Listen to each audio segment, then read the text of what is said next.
Yo, what's up guys? It's Noah here, and in today's video, we're going to be talking through some player props I like over on Prizepicks for the Week 12 NFL slate. We're going to give out 3 picks I'm liking for the Sunday slate of games. As always, we're going to break down these plays, give some information, some analysis behind why I like them. Now, before we do get started guys, make sure that you hit that like button down below if you enjoy these Prizepicks videos. Make sure that you hit that subscribe button as well. And if you guys are new to the channel and if you are new to Prizepicks, if you don't have a Prizepicks account, make sure that you go sign up. Use that promo code NOAH when you do sign up for Prizepicks with my promo code. Play $5, you'll get $50 worth of free lineups just for signing up and using that code NOAH. And then we do also have a partnership with Sleeper, so I want to give a shout out to Sleeper. If you guys don't have an account over on Sleeper, you can download the Sleeper app, use promo code NOAH over there. You'll get your first deposit matched up to $100, as well as you'll get a free $20 entry. So Sleeper's going to give you a way to potentially win some money on their app without even having to put any money in. That free $20 entry, it's no deposit required. So this is a win-win for you guys. Highly recommend that you get over to Sleeper. If you want to, you can take the picks I give out in this video if they're available on Sleeper, and you could play your free $20 entry on these picks. That's obviously up to you, but definitely recommend that you guys get over to Sleeper. Check out all the promos they have. They're always doing discounts, promotions throughout the week, and they're giving out some new user offers. The free $20 entry, your 100% match on your first deposit. Definitely go give Sleeper a try, guys. And again, if you don't have an account over there, sign up. Use that promo code NOAH when you do. But let's talk about some Prizepicks plays here for this Sunday slate of games, guys, for Week 12. Now, I do want to recap the plays that we gave out in our video last Sunday before we talk through our plays this week. So we gave out 3 picks last Sunday, went 2 for 3, just missed out on a full sweep. We hit on Bijan Robinson over 19.5 fantasy score, hit on RJ Harvey over 2.5 receptions, but the one play that missed was Aaron Jones over 12.5 fantasy score. And man, like Aaron Jones, he had really good opportunity last week, got some good volume, had a good amount of carries, got some catches as well. I think he finished with like 11 fantasy points, just came up just short of his projection. Didn't get into the end zone. Thought there was a chance that he could still go over that line even without scoring a touchdown. Jordan Mason wound up scoring a touchdown last week. That was obviously frustrating to see, having Aaron Jones. But don't really feel bad about that play on Aaron Jones. He got really good volume. The opportunity was definitely there. Came up just short of his line. Also, J.J. McCarthy played terrible last week. That didn't help either. The Vikings, they were turning the ball over a lot. McCarthy was turning the ball over a lot, so they were losing possessions. Just one of those situations where, it came up just short, and in different scenarios that play probably would have hit. Had McCarthy just played a little bit better, maybe not had one less interception, we might have hit. But it's in the past, it's behind us now, and let's try and get back at it here, guys, for this Sunday slate, Week 12. Again, I've got 3 plays for this week. Let's go ahead and break them down. So the first prop that I like for Sunday is going to be on Kenneth Walker, and I like Kenneth Walker for more than 68.5 rush plus receiving yards. So Kenneth Walker this season, he's not had like the elite role that we've seen him have in the past. The Seahawks have been pretty set on their backfield being like a 50-50 split between Walker and Zach Charbonnet. If you look, Walker has gone over this line though in back-to-back games. The usage has still been pretty strong for Kenneth Walker, even with him being in a split with Charbonnet. Last week, he had 16 carries and 3 catches. Against Arizona, he had 14 carries and 1 catch. The game against Washington, he had 11 carries, just wasn't efficient. 11 carries for only 42 yards, did have 2 catches. The game against Houston, he had 17 carries, really good volume, just kind of a tough matchup. I mean, the Texans have had like one of the best defenses in the NFL this year. And then against Jacksonville, surprisingly, only 10 carries in that game and then 1 catch in that game. But the matchup here against Tennessee should set up as a really favorable spot for Kenneth Walker. So not only are the Seahawks huge favorites in this game, they're like 13-point favorites. Those are the type of game scripts that set up well for Walker. Walker typically is going to benefit when the Seahawks are playing from ahead because Walker's the guy that gets a lot of the early down carries. And then like in scenarios where they're playing in 2-minute drill, when they're playing from behind, when they're in passing situations, that's usually when Zach Charbonnet gets more opportunity. But this is a game script that should set up as a spot where the Seahawks are playing with a big lead. So I think this is definitely one of these spots where we're going to see good volume for Kenneth Walker. You look at his carries this line this week, he's set at 14.5 rush attempts. So he's projected to get close to 15 carries here. And then you got to factor in his potential to catch passes. Walker, his receiving yards line, it's only at 6.5 this week, so obviously he's not expected to get a lot of receiving yard production.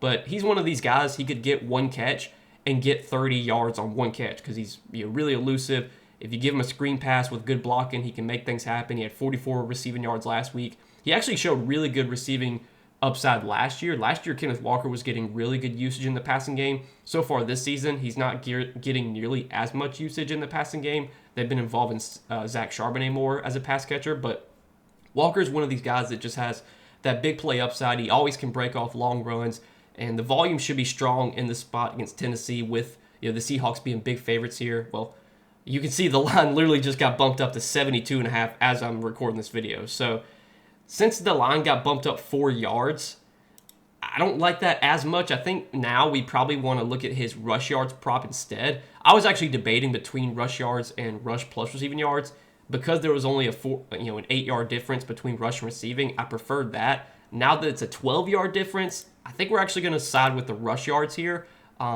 If Walker goes over this line, he probably goes over rush yards as well, unless he has like a bunch of receiving yards, which typically, you don't expect Walker to get a bunch of receiving yards. It's just kind of like, if he does get it, then oh well. But the rush yards, I think, still pretty strong here in the spot for Kenneth Walker. Good matchup, big favorites, volume should be there. I mean, Tennessee this year, they've been pretty bad on the ground. They're giving up, in terms of rush yards per game, they're top 10 in rush yards per game allowed to running backs. I think they're giving up like 4.7 yards per carry, so teams have been efficient running on Tennessee. You could check a lot of boxes here for Kenneth Walker. Plus, I think there's been some coach speak talking about how they want to get Kenneth Walker more involved. So if there was ever a spot for Kenneth Walker to get a bunch of volume in it for it to be a good matchup for him, I think this is it. So I like Kenneth Walker for more than 60.5 rush yards this week. Again, had him at 68.5 rush plus receiving yards. That line got bumped up 4 yards literally as I was recording this video. So I had to pivot to the rush yards prop, which I still think is also strong, and I do like that play. But let's move on to the next play. We're going to look at a fantasy score line on Amon-Ra St. Brown. I like Amon-Ra St. Brown for more than 18 fantasy scores. So Amon-Ra St. Brown is in a really good spot this week at home against the Giants. Not only is the matchup really good here, the Giants defense is definitely one you can beat just really all around. I mean, through the air, I think they've actually been a little bit worse like on the ground than they have been through the air. But I mean, if you look at the Giants this year, they're still I think they're like top 5 in fantasy points allowed to receivers, 3rd most receptions allowed, 4th most receiving yards. This is still a Giants team that is very beatable through the air. Even though they've been bad against the run, they've also been bad against the pass. So it's a great spot for the Lions offense. The Lions are going back home as well in the Dome where they have historically played really well. Jared Goff has historically had really good splits at home. And Amon-Ra St. Brown, he's also had really good splits at home in his career. If you look, he's averaging about 3 more fantasy points per game at home.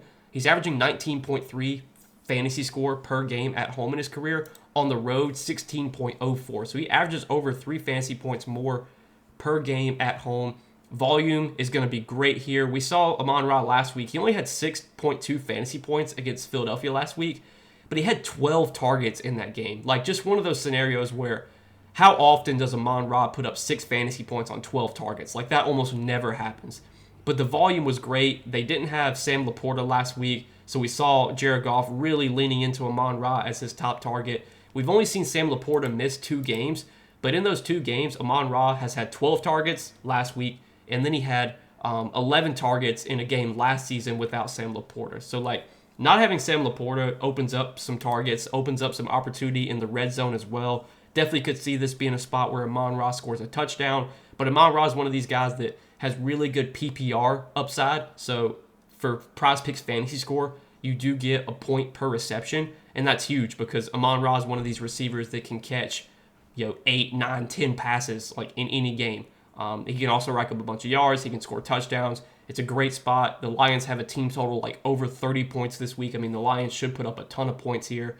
You could check almost every box in this spot for Amon-Ra St. Brown. I think 18 fantasy score, given Prizepicks full PPR scoring. This line does look a little bit low to me. I think this line should be like 19.5. I think 18 is a point or two too low. So we're going to take that as our second prop for for Sunday. And then the last prop that I like is on Greg Dortch. I like Greg Dortch for more than 6.5 fantasy score. So Greg Dortch saw a big bump in his role last week with Marvin Harrison out. Typically, we only see Greg Dortch play about, 25 to 30% of the snaps. So far this season in terms of his snap percentage, he's been averaging like around that number, 20 to 30%. But we did see him play 68% of the snaps last week, which was a season high. He played mostly out of the slot. That's typically where he runs a lot of his routes, is out of the slot. And without Marvin Harrison, that's going to open up, obviously, more playing time. It also opens up a lot of targets because Marvin Harrison has been a top target in this Cardinals offense. We saw last week without Marvin Harrison, Greg Dortch did have 6 targets, 6 catches for 66 yards, and then he also had a touchdown. Now, his line is at 6.5 this week. We obviously don't need him to have that type of performance. He could have 3 catches for 36 yards, and that would be 6.6 fantasy points, and that would put him over this projection.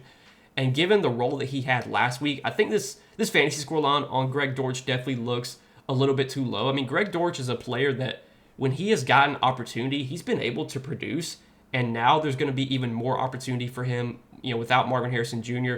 We've seen, Jacoby Brissett be pretty solid as a passer as of late, and the Cardinals have really leaned into Brissett as their offense. They're not really running the ball at all right now. The Cardinals have been like one of the heaviest pass teams in the league. Just as of late, they don't really have much of a running game. I mean, they're so injury depleted at running back. James Conner's out for the season. Trey Benson's still out. Amari DiMercado's out. So their running backs right now are basically Bam Knight and Michael Carter. Like, that just goes to show you this Arizona team is depleted at the running back position. So I don't know if this is going to be a spot where they run the ball much at all. They're going to be throwing the ball a ton. Last week, Jacoby Brissett had 57 pass attempts. The week before that, he had 44 pass attempts. The week before that, 31 pass attempts, 36 pass attempts, 44 pass attempts. Like, they're just throwing the ball a ton. And with that type of volume, with that type of opportunity, given that Greg Dortch should be the wide receiver 2/3 in this offense for a team that's throwing the ball a ton in what should be an okay matchup against Jacksonville, I think 6.5 fantasy score is a little bit of a low line here on Greg Dortch. I mean, Greg Dortch is favored for 2.5 receptions. If he gets 3 catches, I feel fairly confident he's going to go over 6.5 fantasy score. I think he's gone over this line in like every game this year where he's had at least 3 catches. Let's see. So he had 6 catches last week. He did have 3 catches against the Colts, had 3 catches for 9 yards and a touchdown.